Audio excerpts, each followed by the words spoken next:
That's it. That was the captaincy reveal of Auston Matthews, John Tavares, Brad Treliving, and Matthews all fielding questions.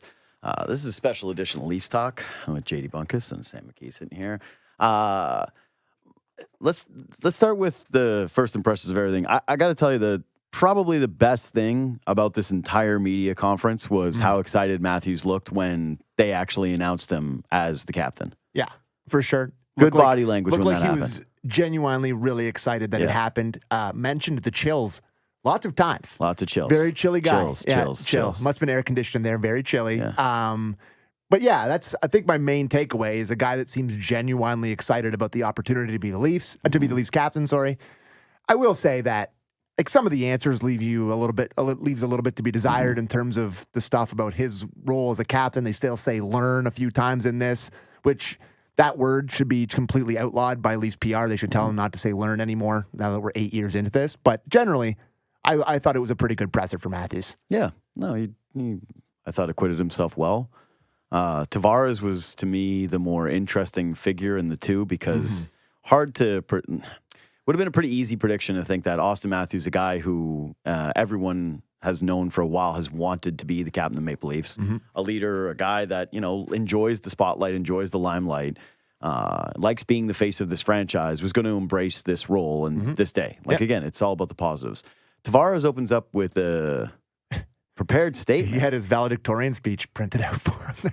Yeah. Crinkled paper out of like it was a wedding speech or something. It was a little bit of an odd move. Yeah. The thing that, we can call a spade here. He's not the most electrifying speaker. Never at any level of hockey has he ever really been very interesting to listen to. But the points that he made didn't really need to be written down. It was like, hey, I don't view this as a failure, and I'm really proud of this guy taking this step. But I thought the interesting part of what he did say in his prepared statement was the fact that he wanted to make it very clear that this doesn't say anything about his game and about his age. Yeah, he wanted to make it very clear. He's strong. Like, I don't suck still. I'm strong. He flexed. I'm strong. He looked great. He did look good. He looked really good. Phenomenal. But he wanted to make it very, very clear from his little prepared statement that he is not done and that this doesn't mean that he's retiring or he's not a good player anymore. He's just passing on the letter to Matthews. Yeah, it's a good point. I will say that him having a prepared statement made it seem more scandalous. For sure. For sure. I went, this is a pretty run-of-the-mill day. And then he's like, I have a prepared statement. He starts unfurling it. And I went, oh, is this bad? You want to drop a bar here? Well, I just thought it was a little bit more, hey, I really gotta watch what I'm going to say. I got to mind my P's and Q's. But I think that's actually sort of the vet move from him in terms of knowing this market is, we can tease him a little about the prepared statement. He's clunky, he's awkward. It's just the way, nothing new revelatory there, right? Hey, John Tavares isn't an electric speaker and he did something that was a little awkward. Yeah. I think he prepared that because he knew, hey, people are going to pick through my statement. They're going to hear what I say. They're going to be watching my tone. Good news, this is a great time to be monotone. Oh, yeah. John Tavares can't really show any disappointment. The robot doesn't show emotion today. Yeah, and I think credit to him that he didn't show even a speck of that because you've got people in the crowd, and yes, it's a celebratory day. And people are cheering on Matthews. They're literally celebrating the fact that you are no longer the captain. Exactly. And so as mature as it is for him, I do think that he should be commended for doing this well, handling himself in the way, yes, robotic and clunky and all these different things, but that could not have been the easiest thing, dude. No. Being named the captain of the Maple Leafs when you're an Ontario guy and you came here making 11 sheets thinking you were going to win a Stanley Cup and people were going to be praising you constantly, that you were going to be walking down the streets and people were going to be throwing rose petals at your feet, and then all of a sudden you're standing there and the younger, better version of you is getting the C in front of applause and a baby. A baby. There was a baby. Who brought the baby? Who brought that baby? Well, actually, better be a Leafs player's baby. I was going to say. Is it John's baby? Yeah, Does he have a baby? I was like, that's more appropriate because, if you're just a fan and you're standing there with your baby, Bob, what are you doing? You just can't miss the presser. This baby's got to see Just more on the Tavares thing. Everyone says that he's a consummate professional, and I sent out a tweet yesterday with my biggest questions about the captaincy change, and most people were saying he's a consummate pro. It's like, how hard was this for Tavares? And most people thought, no, I don't think it'd be that hard. But, much like everyone in life, at some point you come to grips with your mortality, and it comes at different points for different people. But every hockey team John Tavares has ever been on, he has been the stud. That's it. Going back to the Toronto Marlboros, the Oshawa Generals, the London Knights, the Ottawa Senators. The Ottawa Senators. Why did I say that? The New York Islanders, and now the Toronto Maple Leafs, where he was the captain. He wasn't the best player really ever at any point in Toronto, but he was the captain. It was his team. The first year he was here was him and Marner were unbelievable together in the first year. But either way, it's like your point is well made. So and now, like you said, he's sitting there looking at a guy that came in and was pretty much better than him right from the start when he was supposed to be the big signing, supposed to be the big guy that comes in here. And he's got to give up the C. And he's probably looking back at this saying, I signed here for however many years. And I was picturing this to go, if you play back this, you run this simulation 100 times. How many worse simulations are there than the way this has gone for him as the captain? Yeah, no, not many. Great in the regular season, been just as advertised. It just has never gone right. And he was like, I don't want to make it clear this isn't about me and a failure or whatever, but is it a failure? It wouldn't be happening if you won. Yeah. If they had won the cup or gone to the final or gone to the conference finals, for Christ's sakes, would this have happened? Maybe. Okay, so again, this is a good day for the Leafs. Yeah. You now have Craig Berube and Auston Matthews as your two leaders over Sheldon Keefe. How about that photo op? Berube looked really thrilled to be there. Could you maybe mix in a tiny smile, bud? Just frowns. I like frowns. Gets up there and frowns. Dude, I'm a big fan of that guy's face. Yeah, me too. Pissed off hockey face. Big time hockey face. Great hockey face. Gritty hockey face. Yes, exactly. If you screw up and you look at him standing there on the bench frowning at you, feels bad. There's no way you could be making. Even if you score and he frowns at you, could be making the $13 million that Matthews is making. You forget to back check and you look over at Berube doing the frown. You're not feeling good. It's a good day. Matthews is the captain of this team. There was no sense in pretending it was anything otherwise. It was a sterile media conference with a lot of nothing answers, cliches. Which is pretty much, honestly, if there's something that is the Leafs, if you want to go, hey, it wasn't authentic, I would actually argue it was. That this is a very corporate organization. Extremely true to themselves. Yeah, and they were themselves, which was a lot of corporate speak. Oh, we're learning and first-class person and professional and does it the right way.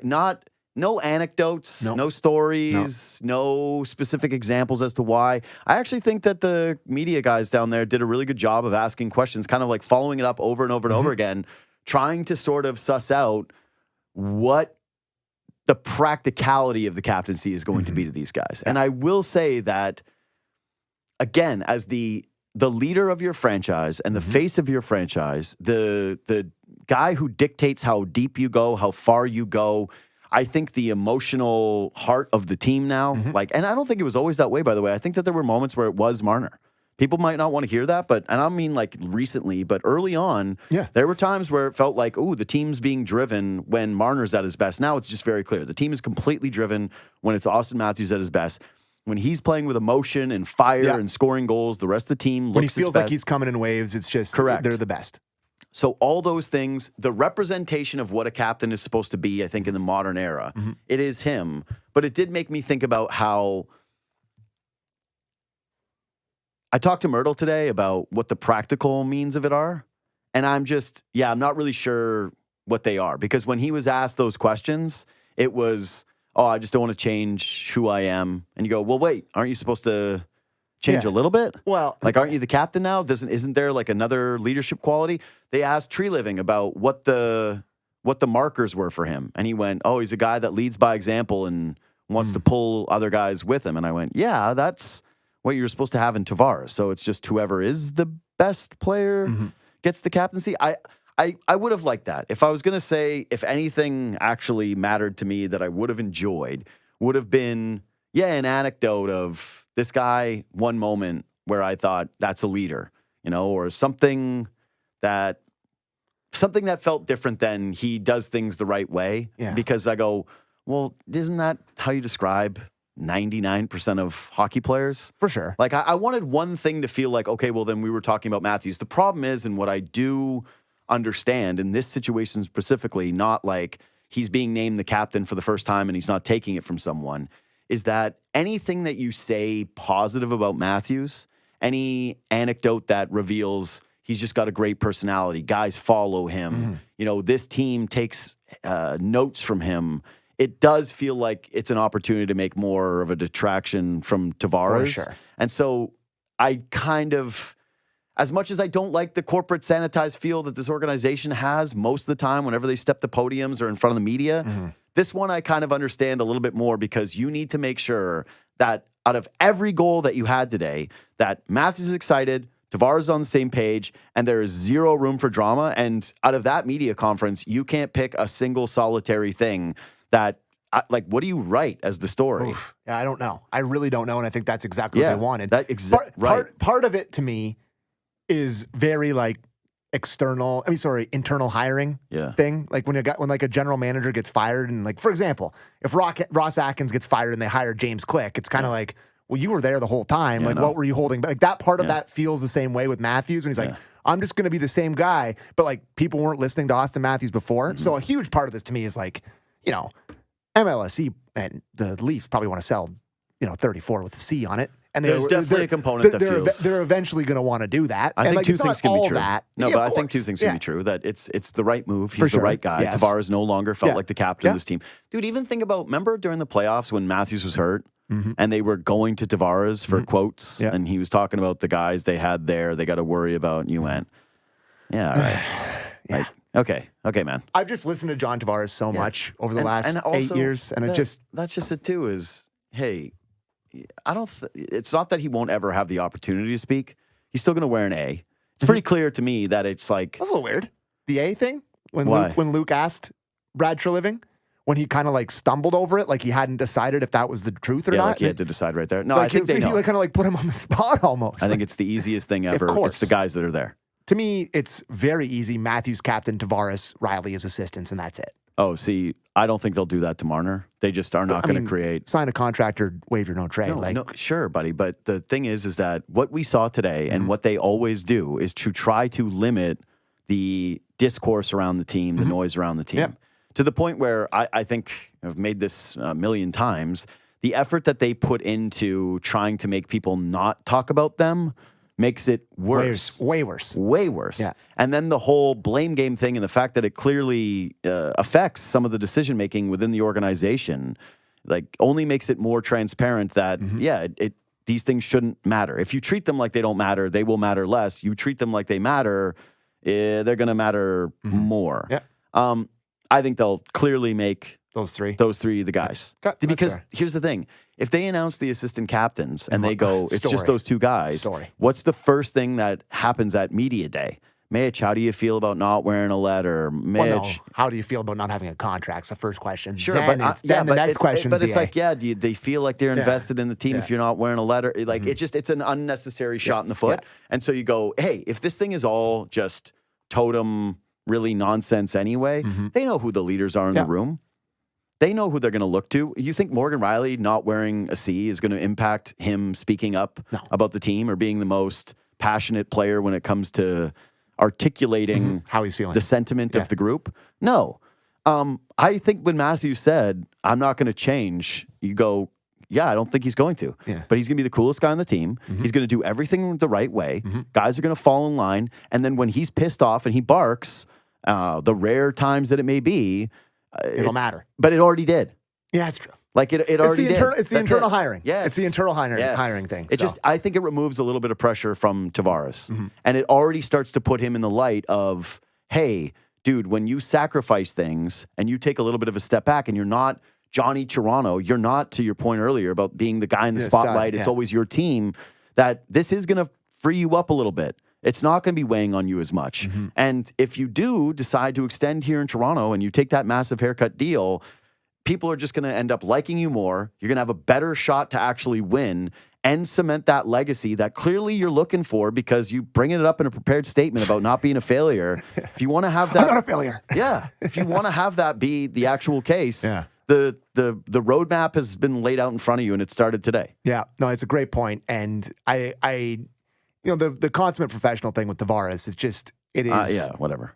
it's an oversaid thing, but like he truly is the most professional guy in the history of hockey. Sure, but then they're saying the same things about Matthews right after. No, but there's a different level with Tavares where it's absurd how but just sitting up there must have been hard for him. But yeah, I there's part of me with Matthews where there's certain things in the playoffs where there's been moments where you and I have had our quips with him, and our him getting ragdolled and smiling and all these things with him, and there's been some that's been bubbling up over the past few years with Leaf fans. When the team wins one playoff round over the course of 8 years, I don't care how good a player is individually, you're gonna get nitpicked, especially in a market that cares. But do you think him having the C will change the way that he plays in terms of like a little bit more aggressiveness? Or just be the exact same guy?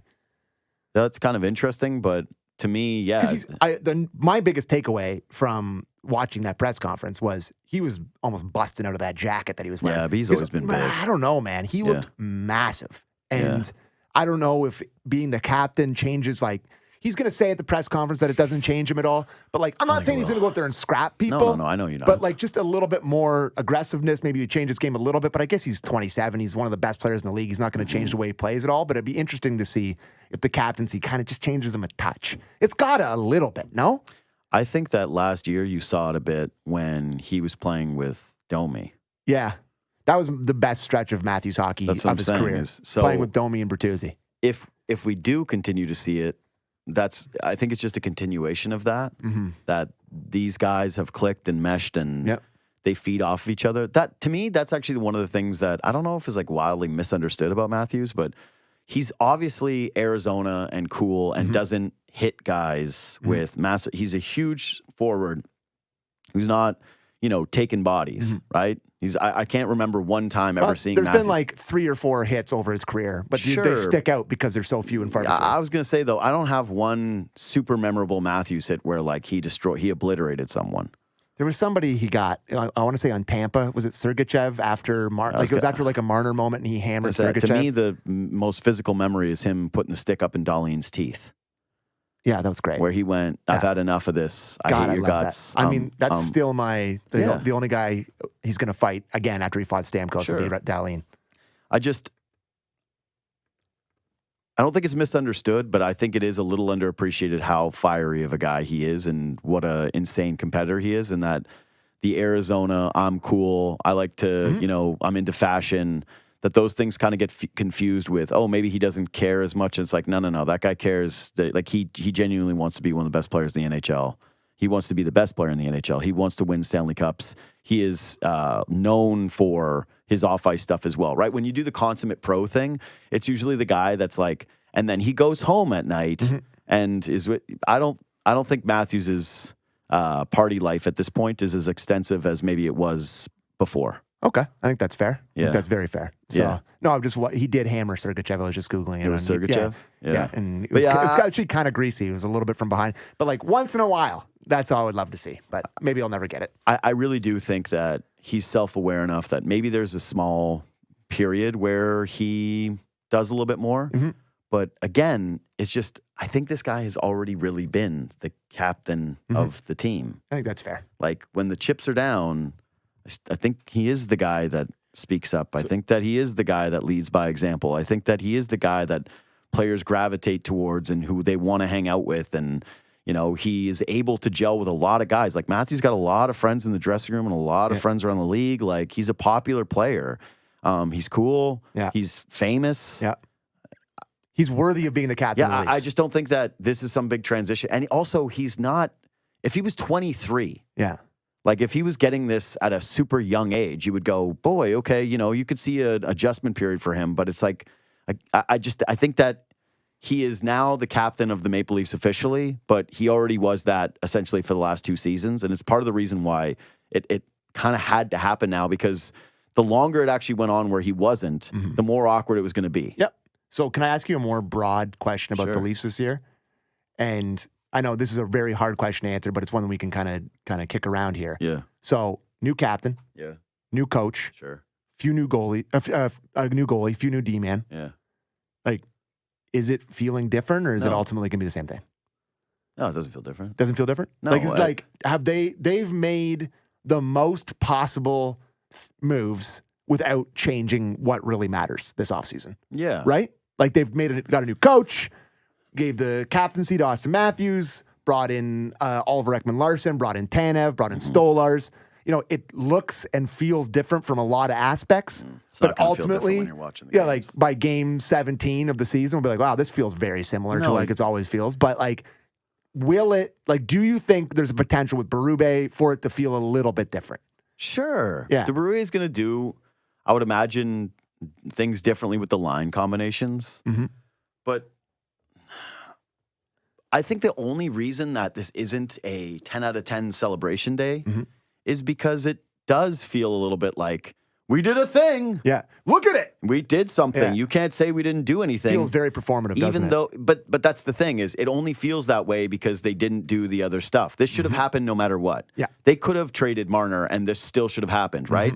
So I'm trying to remove that line of thinking, but I definitely understand it as a fan because I get it too. You go, I bet you a lot of people's reaction when they first heard this news was nice. Like, oh, good for Matthews. But I bet you a lot of fans went shuffling the deck chairs around. For sure. Hey, okay, like, cool, you're just moving, you're putting a letter on a sweater. That's the big change of the offseason. And then that's what I'm saying is, if you wanted me to believe that there was going to be some hardcore tangible effect to that, then I think that it would have come out in the way that those guys spoke. You could say, well, what are you supposed to say? They're not going to tell the media all the things.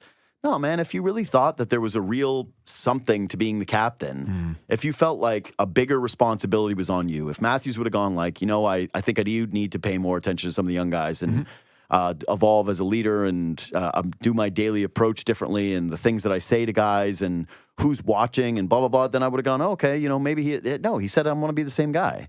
He's just going to have a letter on the sweater and he already was the best player. He already was the emotional leader, all those things. So, yeah, I think Berube will have the biggest impact out of everything. For sure. Having Tanev is definitely, it's big, but like they had Jake Muzzin, and I think that at that point in Muzzin's career, he was a pretty similar player. I would argue the pieces, like the core guys, are probably better on him. But no, to me, it's going to feel different at times during the regular season. Because there's so many cycles, and we do this every single year. And, you and I do this show, Leafs Talk, every single day, where it's like there's different parts of the year where it's like same old Leafs, and now they're disappointing. And what do they do? Although now fire the coaches off the table. Yeah, it's true. So now what? So that one's... Get ready for the whips, Mitch. That one's gone. But, a lot of that. Yeah. But there will be moments of... Hey, these guys have taken a step and it looks like they look more like a playoff team. That's clearly going to happen. Yeah. And then there's going to be moments where they go, oh, they don't look like a playoff team, when it's going to matter, as it has for the last couple of years, as much as we do the song and dance throughout the season, will be how you feel in game 1 or 2 of the Stanley Cup playoffs when they against lose. Boston or Tampa. No, but when they lose a game and you go, boy, that felt familiar. And to me, like the biggest thing is you've still got all the guys eating up the money, and so the complexion of the team is the same, where, hey, who's the third line center? Kampf. Yeah. Who's the fourth line center? Pontus Holmberg, maybe? Dewar. Yeah, like, I'm just saying that's when it's going to feel familiar, bud. Yeah, you're right. Is when you're looking at the other lines and going, how do you piece these together? So quickly, the biggest coaching thing for me, which I'll be interested in, is how many points the Leafs have wasted over the past 4 or 5 years against crappy teams. Yeah, they should take the regular season more seriously. If Berube comes in here and is able to inspire them a little bit more to play against these worst teams, so you get a more favorable first-round matchup than playing Boston or Tampa. To me, that is a massive thing, and that's one of Keefe's biggest failings to me in the regular season, and why they had such huge playoff matchups is because they lost to the Habs and Sens all the time. And they lost to all these crappy teams all the time. They had these letdown spots. I'll be interested to see if Berube can kind of coach that out of them a little bit with the new guys they've brought in. Maybe that can change a bit. Yeah. But I'm not sure. It could be just too ingrained in these guys, and it could be just, hockey, and that's the way it is. But that's the biggest change I could see with Berube. Yeah. I hope that there is more of, like, I guess what we'll see to me is what it actually means, what accountability means with this group. Because they've always had buzzwords. We need killer instinct. All right, what happened with that? They love that. And now the buzzword of the year is accountability. That's what they want. Without showing any. Yeah. Accountability, but the thing that changed was... Nothing. New goalie. Bertuzzi left. And goalie. Samsonov is gone. Yeah. And they brought in a guy who... Samsonov, the burner. Yeah. Hey, I like that. I did. I liked it. Yes, of course you did. It was so. You're defending him even after he's gone. You loved Well, it. I'm not defending him. I just thought it was funny. I was like, yeah, good, man. Like, stick up for yourself. Yeah, I don't mind sure. it. Hey, one thing you can say about Samsonov is the guy had some personality. Fiery. Cared. Yeah, cared. Like, yeah, and he Cared. wore it on his sleeve, and it hurt him. And Yeah. it's so funny with goalies because that's the one player you definitely want more as the robot. Oh, yeah. Where nothing is affecting. But yeah, the Leafs have had two guys where Samsonov and Campbell in recent vintage where, yeah, they let the emotions were very prevalent. Listen, the emotions were there. Leafs are have Anthony Stolarz as potentially a 1B. We may be wishing for Samsonov halfway through December. Yeah. I don't like to think about that scenario. Not right now. Yeah, I mean, Stolarz, he's got the massive career high of 24 games played in his career, so it should be fine. He's good.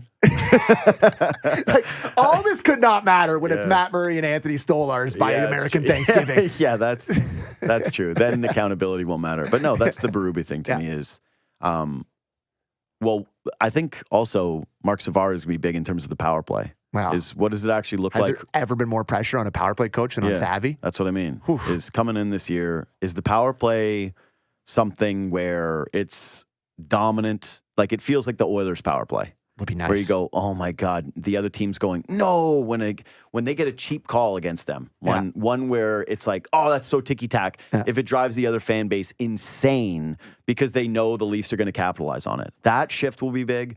But then, yes, what does it look like when guys are slumping? Mm-hmm. Will he be comfortable putting Marner off of Matthews' line for like the entire season and going like, this isn't going to happen for you? Like, there's got to be an injury or there's got to be something else. Like, we want different roles from different guys. Do you see some of the younger players take a step forward under this? Do you feel like the other guys are more bought in with the team? Because I know it's hard to do that. Well, that's what happened when Marner was out, right? Yeah. Everybody felt more involved. Exactly. And it was like, oh my God. And then they felt like the best team. They did. And that's the part that drives me crazy when people go, well, what are you going to do? Trade Mitch Marner and not get back as good of a player? You go, yeah, because changes you end the up outlook getting of the more, team. and then you get a full feeling of an actual team that's all pulling in one direction. Mm-hmm. So yeah, that to me is going to be the big Berube thing is, do the other guys feel more involved? Do we feel like, wow, Matthew Nyes is like a real core piece of this organization? Wow, Robertson was quibbling with the ice time, but now he's not getting healthy scratched every second game, and he looks like he's a part of this team. Well, is he going to play? He demanded a trade. Yeah. I don't know. That's gone really quiet, so I feel like he's going to play. So. Yeah, just play. Here's the thing, too. If you're him, not only are you going to get an opportunity here, but it's like, hey, man, if somebody wanted you, they'd go and get you. Maybe Doobie's going to do a offer sheet for Nicky Robb. Sure. Couldn't you just see that? He's like, I got my guy. Yeah. I could see it. I'd say that then he'd have success there, but Dubas is the one GM where it's like he's grabbing guys in Pittsburgh and everybody played worse. That's true. It's like, didn't make a single good move last year. No, he like, didn't. what was the move? I don't know. I don't have one for you. Yeah, I don't think so. Smaller guys. Have Sidney Crosby. Smaller guys. Actually, Bunting was pretty good for them when they got him. He was good. Pretty good. He was solid. Yeah, Bunting plays well with good players. Yeah. Anyways, subscribe to Leafs Talk. Follow it on Apple and on Spotify. Follow us on Twitter and Instagram at JD Bunkis, at Sam McKee. Reach out anytime. Thanks for listening. Thanks for watching. I'll see you tomorrow on the JD Bunkis podcast.